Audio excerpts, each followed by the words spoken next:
Welcome back. गुफ्तगू को आगे बढ़ाते हैं। अब जरा आते हैं एक और जो अहम मामला और जिसके हवाले से आज अदालत में समाअत भी हुई, वो है जो हाई कोर्ट्स के 24 जजेस की तैनाती की समरी जो सदर साहब ने अब तक इतने 20 रोज तकरीबन हो चुके हैं, उसके बावजूद भी उन्होंने साइन नहीं की। सो इस पे बताइएगा बैरिस्टर साहब, अब हुकूमत की जो है आर्टिकल 48(1) और 48(2) का जो हवाला दिया जा रहा है, हुकूमत की अब क्या इंटरप्रिटेशन है कि अगर सदर साहब समरी साइन नहीं करते हैं और बज़ाहिर तो वो कोई एतराज़ भी नहीं लगाते हैं और समरी जो है वो नहीं वापस जो है वो भिजवाई जाती है उनकी जानिब से, तो क्या प्राइम मिनिस्टर साहब दोबारा समरी भिजवाएंगे? आगे लाइन ऑफ एक्शन क्या होगा? देखिए, एक तो मैं बड़ी पिक्यूलियर सर्कमस्टांसेस में हूँ सारे मामले के ऊपर बातचीत करने के हवाले से, क्योंकि डायरेक्टली नोटिस किया गया है वजारत कानून और इंसाफ को और मैं एक जिम्मेदार पोजीशन पे हूँ। हालांकि और इससे बड़ा पहले बरहमी का इज़हार किया गया अदालत की जानिब से कि भाई आप इस लोग कर क्या रहे हैं वफाकी नहीं, हुकूमत? अलीना साहिबा, ये देखिए कि इससे पहले और हमारी बिल्कुल कंसाइज रिपोर्ट जमा होगी, हमारा मौकफ वाज़ेह तौर पे सुबह होगा क्योंकि कल की तारीख हम्म, पेशी है। हम्म, इससे पहले जो वीकेंड के ऊपर तमाम तर शोज में मैं था या जहां मैं इजहार ख्याल कर सकता था या हुकूमत का मौकफ दे सकता था, वो हम्म। मैंने भरपूर दिया और वही मौकफ है, उसी मौकफ के साथ हम खड़े हैं। वाज़ेह तौर पे आईने पाकिस्तान के अंदर कुछ चीजें दर्ज हैं, एक तरीकाकार है उनको करने का, और उस तरीकेकार से मुनहरिफ नहीं हुआ जा सकता, उससे बिल्कुल ना इधर से उधर नहीं हुआ जा सकता। तो वो वाज़ेह तरीकाकार आईने पाकिस्तान के अंदर दर्ज है मुख्तलिफ आर्टिकल्स के अंदर।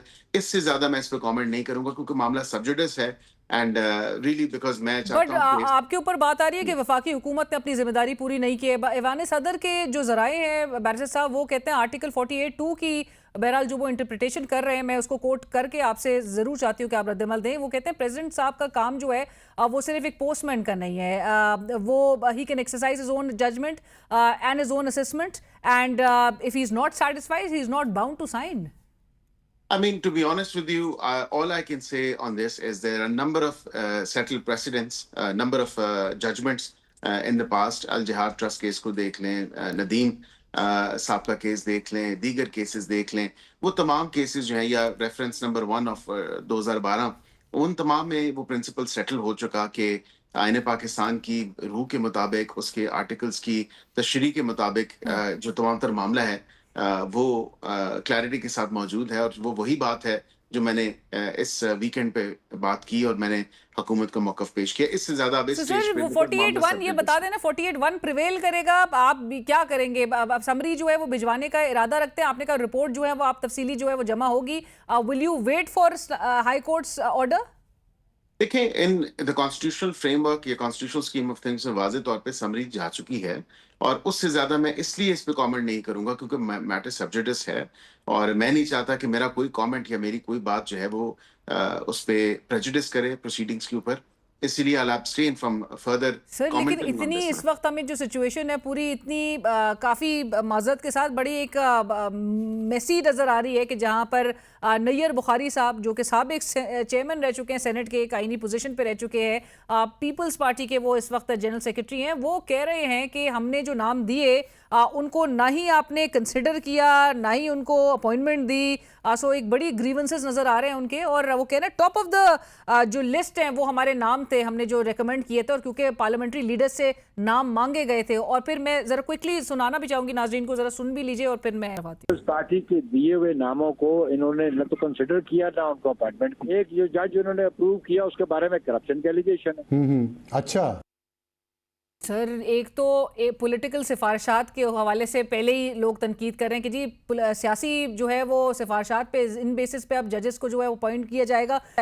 नैयर बुखारी साहब ऑलरेडी जेसीपी की कॉम्पोजिशन पे बहुत ज़्यादा, वैसे सिर्फ नैयर बुखारी साहब ही नहीं, वो कहते हैं स्ट्रेंथ जो है एग्जीक्यूटिव की चूँकि ज़्यादा है, और फिर वो कह रहे हैं कि करप्शन के चार्जेस हैं कि जिनको आपने जिनकी नाम जो है वो मंजूर भी हुए हैं। सो अब वो इतने जजेस पे अगर इस किस्म की एलिगेशंस लगा दी जाएं तो वो क्या इंसाफ करेंगे, क्या काम करेंगे, और फिर ये पूरा तासुर कैसे will get rid of it sir? देखें, एक मैं चाहूंगा कि बड़े तहम्मुल से ये मेरी बात, ये मेरी जो गुजारिश है, ये भी आप प्लीज अपने नाज़रीन तक जरूर रखें। पहली तो बात है कि लास्ट आई चेक्ड जेसीपी की जो कॉम्पोजिशन है उसमें जजेस जो हैं वो ज्यादा नंबर्स में हैं, उसमें एग्जीक्यूटिव जो है या पार्लियामेंटेरियंस जो हैं उनका कोई नंबर ज्यादा नहीं है। यहाँ पे एक बात ये दुरुस्त हो गई। दूसरी बात जो है वो ये है कि ऑल्सो लास्ट आई चेक्ड तो पार्लियामेंट जो कॉम्पोजिशन है उसी कॉम्पोजिशन में से हर जो मेंबर है उसका वो नॉमिनेट कर सकता है। नॉमिनेशन का मतलब ये नहीं है कि आप नॉमिनेट करें और वो बंदा कंफर्म हो, because obviously it's by majority of the vote of the members of the JCP. इस दफा क्या हुआ, इस दफा तो बहुत ही अच्छी बात हुई कि जो जेसीपी के मेंबर्स थे उससे पहले एक तो रूल्स जेसीपी के बना दिए गए और उसमें एक और चीज एडेड एक्स्ट्रा फिल्टर लगा दिया गया। वो छाननी का काम हुआ कि जिनकी नॉमिनेशन थी जिसकी तरफ से आई, ऑनरेबल मेंबर्स हैं जेसीपी के, चाहे वो पार्लियामेंटेरियंस हों, चाहे वो एग्जेक्टिव हो, चाहे वो जजेस हों, जो भी नॉमिनेशन थी उसमें छाननी लगी, उसमें एक कमेटी तश्कील दी गई और ये आप लोगों ने भी वाइडली रिपोर्ट किया। और वो कमेटी जो है इंटरव्यू उसमें किए, उसमें कोई एग्जेक्टिव का बंदा नहीं था, कोई पार्लियामेंटेरियन नहीं था, उसमें supreme court Khalistan supreme court और फेडरल कॉन्स्टिट्यूशनल कोर्ट के जो जजेस थे उनकी कमेटी थी और वो उन्होंने फिल्टर आउट किया, उनके कैंडिडेट्स को इंटरव्यू किया, उनके सीवीज रेज्यूमेस देखे, उनके एंटीसीडेंट्स देखे, उसके बाद सारा तमाम तर मामला जो देखने के बाद उन्होंने आगे रिकमेंडेशंस अपनी भेजी और फिर ये मामला जेसीपी में आया और जेसीपी में कंसिडर हुआ। यहाँ पे एक गुजारिश और छोटी सी ये है अलीना साहिबा के, लास्ट आई ऑल्सो चेक्ड तो पार्लियामेंटेरियंस का कोई कोटा मौजूद नहीं है या सियासी जमातों को कोई कोटा मौजूद नहीं है जिसके ऊपर जजेस की एलिवेशन की जाए या जजेस को जो है माजरत के साथ probably not the best of words भर्ती किया जाए। यहाँ पे रिकमेंडेशन जरूर आ सकती हैं लेकिन तमाम तर मामला जो है वो जेसीपी के मेंबर्स ने देखना है। अब सर उन्होंने ये चीजें evaluate करनी वैसे बात आपने अपने इत्तेहादी को समझाना है। प्राइम मिनिस्टर साहब ने मुलाकात का भी कहा जा रहा था कि ऐवान सदर वो जाएंगे, सदर साहब से मुलाकात करके जो मामला जहां पर फंसे हुए हैं उसको एड्रेस करने की कोशिश की जाएगी। अब तक as we speak the last I checked also meeting नहीं हो सकी है। सो आगे आपको लग रहा है कि सॉर्ट आउट हो जाएगा? देखिए मामला सब्जुडिस है और मेरे ख्याल से कोर्ट की जो है इंटरप्रिटेशन और उसकी जो रूलिंग है वो आ जाने दें, ठीक। फिर इन लाइट ऑफ दैट जो है आगे राइट। और आपकी जो तवज्जो है प्राइम मिनिस्टर साहब की, वो leader of the opposition in national assembly Achakzai साहब भी एक मामले में, क्विकली आखिरी सवाल होगा मेरा आपसे, वो भी खत लिखकर उसकी तरफ, उस आईनी मामले, उस आईनी ड्यूटी की तरफ जो है उनकी अटेंशन लेकर आना चाह रहे हैं। चीफ इलेक्शन कमिश्नर की तैनाती का मामला सर, ये किधर वैसे जाके ये बात अब रुकेगी?